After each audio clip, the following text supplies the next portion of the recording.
The author. Chapter 1. The Right to be Rich. Whatever may be said in praise of poverty, the fact remains that it is not possible to live a really complete or successful life unless one is rich. No man can rise to his greatest possible height in talent or soul development unless he has plenty of money. For to unfold the soul and to develop talent, he must have many things to use, and he cannot have these things unless he has money to buy them with. A man develops in mind, soul, and body by making use of these things, and society is so organized that man must have money in order to become the possessor of things. Therefore, the basis of all advancement for man must be the science of getting rich.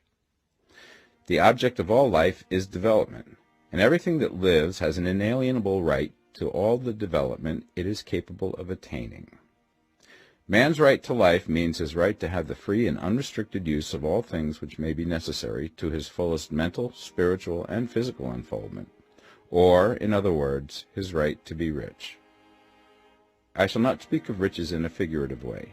To be really rich does not mean to be satisfied or contented with a little. No man ought to be satisfied with little if he is capable of using and enjoying more. The purpose of nature is the advancement and unfoldment of life, and every man should have all that can contribute to the power, elegance, beauty, and richness of life. To be content with less is sinful. The man who owns all he wants for the living of all the life he is capable of living is rich, and no man who has not plenty of money can have all he wants. Life has advanced so far and become so complex that even the most ordinary man or woman requires a great amount of wealth in order to live in a manner that even approaches completeness. Every person naturally wants to become all that they are capable of becoming. This desire to realize innate possibilities is inherent in human nature. We cannot help wanting to be all that we can be. Success in life is becoming what you want to be. You can become what you want to be only by making use of things, and you can have the free use of things only as you become rich enough to buy them. To understand the science of getting rich is therefore the most essential of all knowledge.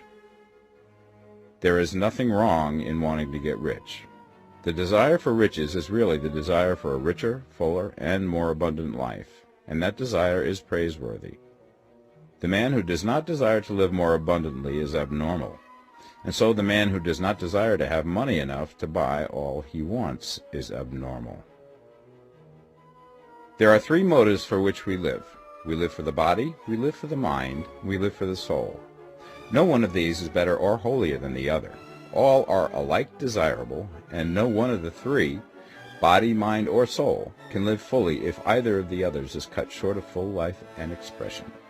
It is not right or noble to live only for the soul and deny mind or body, and it is wrong to live for the intellect and deny body or soul. We are all acquainted with the loathsome consequences of living for the body and denying both mind and soul, and we see that real life means the complete expression of all that man can give forth through body, mind, and soul. Whatever he can say, no man can be really happy or satisfied unless his body is living fully in every function, and unless the same is true of his mind and his soul. Wherever there is unexpressed possibility, or function not performed, there is unsatisfied desire. Desire is possibility seeking expression, or function seeking performance. Man cannot live fully in body without good food, comfortable clothing, and warm shelter, and without freedom from excessive toil. Rest and recreation are also necessary to his physical life. He cannot live fully in mind without books and time to study them, without opportunity for travel and observation, or without intellectual companionship. To live fully in mind, he must have intellectual recreations, and must surround himself with all the objects of art and beauty he is capable of using and appreciating. To live fully in soul, man must have love, and love is denied expression by poverty. A man's highest happiness is found in the bestowal of benefits on those he loves. Love finds its most natural and spontaneous expression in giving. The man who has nothing to give cannot fill his place as a husband or father, as a citizen or as a man. It is in the use of material things that a man finds full life for his body, develops his mind, and unfolds his soul. It is therefore of supreme importance to him that he should be rich. It is perfectly right that you should desire to be rich.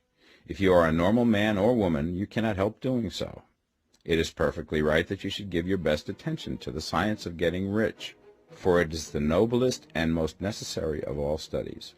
If you neglect this study, you are derelict in your duty to yourself, to God, and humanity, for you can render to God and humanity no greater service than to make the most of yourself. Chapter 2. There is a science of getting rich. There is a science of getting rich, and it is an exact science, like algebra or arithmetic. There are certain laws which govern the process of acquiring riches. Once these laws are learned and obeyed by any man, he will get rich with mathematical certainty. The ownership of money and property comes as a result of doing things in a certain way. Those who do things in this certain way, whether on purpose or accidentally, get rich, while those who do not do things in this certain way, no matter how hard they work or how able they are, remain poor. It is a natural law that like causes always produce like effects, and therefore any man or woman who learns to do things in this certain way will infallibly get rich. That the above statement is true is shown by the following facts. Getting rich is not a matter of environment, for if it were, all the people in certain neighborhoods would become wealthy. The people of one city would all be rich, while those of other towns would all be poor. Or the inhabitants of one state would roll in wealth, and those of an adjoining state would be in poverty.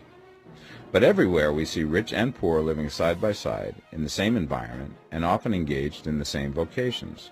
When two men are in the same locality and in the same business, and one gets rich while the other remains poor, it shows that getting rich is not primarily a matter of environment.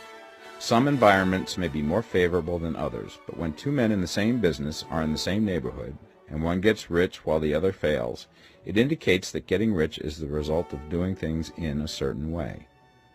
And further, the ability to do things in this certain way is not due solely to the possession of talent, for many people who have great talent remain poor, while others who have very little talent get rich. Studying the people who have gotten rich, we find that they are an average lot in all respects, having no greater talents and abilities than other men. It is evident that they do not get rich because they possess talents and abilities that other men have not, but because they happen to do things in a certain way. Getting rich is not the result of saving or thrift. Many very penurious people are poor, while free spenders often get rich. Nor is getting rich due to doing things which others fail to do.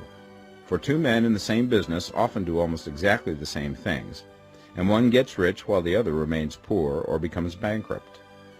From all these things, we must come to the conclusion that getting rich is the result of doing things in a certain way. If getting rich is the result of doing things in a certain way, then any man or woman who can do things in that way can become rich, and the whole matter is brought within the domain of exact science. The question arises here whether this certain way may not be so difficult that only a few may follow it. This cannot be true, as we have seen, so far as natural ability is concerned. Talented people get rich, and blockheads get rich. Intellectually brilliant people get rich, and very stupid people get rich. Physically strong people get rich, and weak and sickly people get rich. Some degree of ability to think and understand is, of course, essential. But insofar natural ability is concerned, any man or woman who has sense enough to read and understand these words can certainly get rich. Also, we have seen that it is not a matter of environment. Location counts for something. One would not go to the heart of the Sahara and expect to do successful business. Getting rich involves the necessity of dealing with men and of being where there are people to deal with. And if these people are inclined to deal in the way that you want to deal, so much the better. But that is about as far as environment goes. If anybody else in your town can get rich, so can you. And if anybody else in your state can get rich, so can you. Again, it is not a matter of choosing some particular business or profession. People get rich in every business and in every profession, while their next-door neighbors in the same vocation remain in poverty. It is true that you will do best in a business which you like and which is congenial to you. And if you have certain talents which are well developed, you will do best in a business which calls for the exercise of those talents. Also, you will do best in a business which is suited to your locality. An ice cream parlor would do better in a warm climate than in Greenland, and a salmon fishery will succeed better in the Northwest than in Florida, where there are no salmon.